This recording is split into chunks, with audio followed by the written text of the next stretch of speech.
Trader Joe's fully cooked, seasoned chicken breast bites with honey mustard dipping sauce.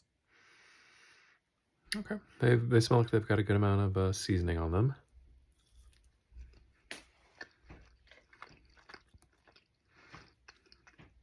It's a little bland. It does come with this honey mustard though, so let's give that a dip. And that smells like honey mustard. A little vinegary.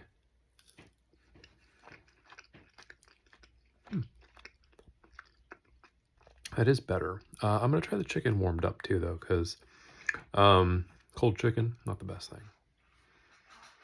thing. The spice profile smells different, heated. That is better.